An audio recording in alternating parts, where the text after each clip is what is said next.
कभी कभी लोग उसे ही खो देते हैं जो उसके लाइफ का बहुत खास होता है। ये कहानी है एलिन की, जो अपने पति को बचाने के लिए खुद को वैम्पायर को सौंप देती है। कहानी स्टार्ट होती है थॉमस और एलिन को दिखाते हुए। इन दोनों की शादी को कुछ ही दिन हुआ था, जो अपनी पत्नी एलिन के साथ एक शांत और खुशहाल जिंदगी जी रहा होता है। एलिन उसकी दुनिया होती है, उसकी मुस्कान, उसकी खुशी, सब कुछ एलिन से जुड़ा होता है। लेकिन जिंदगी हमेशा एक जैसी नहीं रहती। एक दिन थॉमस को एक काम मिलता है जो कि वह शादी के बाद हमेशा से करना चाहता था, ताकि वह अपने पैरों पर खड़ा हो सके। और वो काम शहर से मीलों दूर एक इंसान से मिलने का होता है। थॉमस बहुत खुश होता है। उसे लगता है यह मौका अपनी जिंदगी को बेहतर बनाने के लिए है। लेकिन उसे थोड़ा सा भी अंदाजा नहीं था वो जिस रास्ते पर जा रहा है वो उसे मौत के करीब ले जाएगा। एलिन थॉमस को उस काम को करने से मना कर देती है, क्योंकि वह अपने सपना में कई बार उस जगह को देख चुकी थी, जो बहुत ही डरावना और श्रापित होता है। लोगों का मानना था वहाँ जो भी जाता है वह दोबारा वापस नहीं आता। लेकिन थॉमस इन सब बातों पर ध्यान नहीं देता और वह एलिन को अपने दोस्त के घर छोड़ जाता है, ताकि वह सुरक्षित रह सके। अगली सुबह थॉमस ऑफिस पहुंचता है, जहां उसे उस काम का जानकारी लेना था।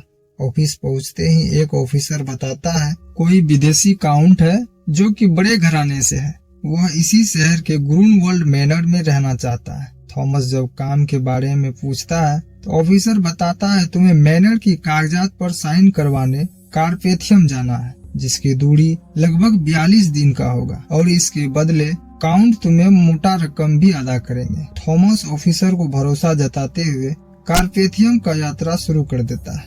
कुछ दिन चलने के बाद जैसे ही उस श्रापित किले के पास पहुंचता है तो उसे एक गांव नजर आता है।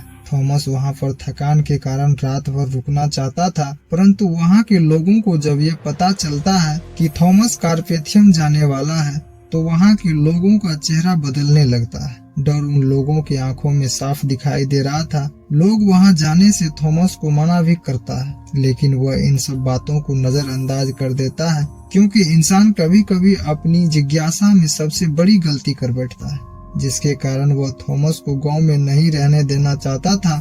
तब तक गांव का मुखिया आता है और उसे थॉमस रात का 2 गुना पैसा देने का वादा करता है। अब उसे रात भर रुकने का इंतजाम तो हो गया था और वो सोने चला गया। अब थॉमस को भी रात के सन्नाटा में डरावना सपना आता है, जिसमें वह गांव के मुखिया को देखता है, जो कि एक लाखों साल पुरानी ताबूत को खोलता है और उसमें छुपे हुए शैतान को मारते हुए देखता है। इतने में जब थॉमस का आंख खुलता है तो वह पाता है गांव का सभी लोग गायब हो चुका था। अब थॉमस और भी परेशान हो जाता है। वो मन ही मन सोचता है किसी तरह मैनर की कागजात पर साइन हो जाए और मैं यहाँ से वापस अपने घर चला जाऊँ। लेकिन वह गलत था। किसी तरह हिम्मत लगाकर आगे किले की ओर चल पड़ता है। कुछ दूर चलने के बाद एक चौमेर रास्ता आता है और थॉमस विचलित हो जाता है। इतने में मौसम एकदम से काले बादलों के बीच ढक जाता है और साथ में स्नोफॉल भी होने लगता है। डर के कारण थॉमस की स्थिति बिगड़ने लगती है। तभी अचानक से एक बुग्गी थॉमस की तरफ रहस्यमय तरीका से आने लगती है। सबसे भयानक बात, उस बुग्गी पर कोई भी घुड़सवार नहीं होता है, जैसे कि कोई उसे कंट्रोल कर रहा हो। अब थॉमस रात के अंधेरे में बुग्गी पर बैठकर चल पड़ता है। थोड़ी देर बाद वो कारपेथियम किला पहुंच जाता है। चारों तरफ सन्नाटा, हवा भी जैसी रुक सी गई हो। तब तक किला का दरवाजा अपने आप खुलता है और सामने आता है काउंट ऑरलॉक। वह देखने में इंसान जैसा तो बिल्कुल नहीं था। उसकी आंखें जैसे अंधेरा को पी चुका हो, उसका चेहरा जैसे जिंदगी से खाली हो। थॉमस को अजीब लगता है, लेकिन वो रुकता है, इस उम्मीद में किसी तरह मैनर की कागजात पर साइन हो सके। अब रात होती है। थॉमस सो रहा होता है। तभी वह महसूस करता है उसे कोई देख रहा है। जब वह अपना आँख खोलता है तो उसने देखा एक काली परछाई उसके ऊपर झुकी हुई है। अगली सुबह थॉमस अपने गले पर दांतों के निशान देखते हैं। अब जाके उसे समझ आया यह जगह सुरक्षित नहीं है। दूसरी तरफ हम एलिन को देखते हैं। वह अकेली थी, लेकिन उनका दिल थॉमस के लिए बेचैन हो रहा था। उसे बार बार बुरे सपने आते थे। एलिन कभी कभी थॉमस को खतरे में देखती तो कभी खुद को अंधेरे में घिरा हुआ। एलिन का प्रेम कभी कभी इतना गहरा हो जाता था कि दूर रहकर भी थॉमस के दर्द को महसूस कर लेती थी। वह अकेले रोते रोते डरने लगती थी, लेकिन उसे जरा भी पता नहीं था कि असली डर अभी भी शहर में आने वाला है। इधर अगली रात थॉमस उस श्रापित किला में काउंट के साथ अकेले उस दस्तावेज पर साइन कर देता है, जिसमें प्राचीन भाषा में लिखा था कि थॉमस अपनी पत्नी को भी हमेशा के लिए काउंट को बेच दिया है, जिसके बदले में उसे बहुत ज्यादा रकम मिलता है। थॉमस को जरा सा भी अंदाजा नहीं था वह कितना बड़ा सौदा कर लिया है उस शैतान के साथ। अब थॉमस भी काउंट के वश में हो जाता है और उसे उसी किला में कैद कर शहर की ओर बढ़ रहा था। अब थॉमस उस मनहूस किला से भागना चाहता था, क्योंकि उसे एलिन की चिंता हो रही थी। वह किसी तरह कार्पेथियम के ऊपर से नदी में कूद जाता है। वह पूरी तरह वैम्पायर के कंट्रोल में था। उधर एलिन भी पोजेस हो गई थी। डॉक्टर उसे बेहोशी की दवा देकर बेहोश कर देता है। इतने में डॉक्टर का असिस्टेंट बताता है शहर में एक बूढ़ा आदमी है जो भेड़िए को फाड़ कर उसका खून पी रहा है। वह बूढ़ा कोई और नहीं बल्कि वैम्पायर का जन्मजात गुलाम होता है। वो भी उसी के लिए काम करता था। जब डॉक्टर उनसे मिलने आया तो वो बहुत अग्रेसिव हो चुका था और वो असिस्टेंट पर हमला करके जान से मार दिया। शहर की चारों तरफ इंसानियत मिटता जा रहा था, क्योंकि वहाँ महामारी हर एक जीव जंतु पर असर कर रहा था। उधर हम दो औरतों को देखते हैं जिसे थॉमस नदी के किनारे बेहोशी की हालत में मिला। वह उसे चर्च लेकर गई और उसके साथ रिचुअल करने लगी। थोड़ी देर बाद जब उसे होश आया तो उसे एलिन का ख्याल आया और वहाँ से वह तुरंत भागना चाहा, परंतु वहाँ के पादरी उसे बताता है कि वह किसी शैतान के वश में है। उस शैतान के वश में जो लाखों साल बाद जिंदा हुआ है महामारी को लेकर, जिससे पूरा शहर विनाश हो जाएगा। पादरी बताता है सोलोमना नाम का एक आदमी था जो काला जादूगर हुआ करता था। वह शैतान को पूजता था। उसके मरने के बाद भी शैतान ने उसके शरीर को ताबूत में संभाल कर रखा, ताकि सही समय आने पर उसे दोबारा जिंदा किया जा सके। इधर हम सील लगा हुआ एक ताबूत देखते हैं जिसमें काउंट का शरीर था, और वह ताबूत एक जहाज में होता है जहां पर सिर्फ अंधेरा और मौत था। रात में वह ताबूत से आजाद हो जाता है और शुरू करता है मौत का खेल। हर एक इंसान को नोच खाता है जो उस जहाज पर था। वह दिन पर दिन मजबूत होते जा रहा था और वह जहाज तेज गति से शहर की ओर बढ़ता जा रहा था। शहर पहुंचते ही लोग बीमार होने लगे। एक एक करके मौत फैलने लगे। लोगों को लगा ये कोई बीमारी है, लेकिन वे लोग गलत थे। दरअसल ये महामारी काउंट का आतंक था। इधर एलिन महसूस करती है और वो डॉक्टर को बताने लगती है कि वो इस शहर में कदम रख चुका है। डॉक्टर इन सब बातों पर ज्यादा ध्यान नहीं देता। तभी हम देख पाते हैं जिनके घर में थॉमस अपनी पत्नी को छोड़कर गया था, मतलब काउंट के कंट्रोल में आ चुकी थी, क्योंकि उन्हें संक्रमित चूहे नोच खा रहा था।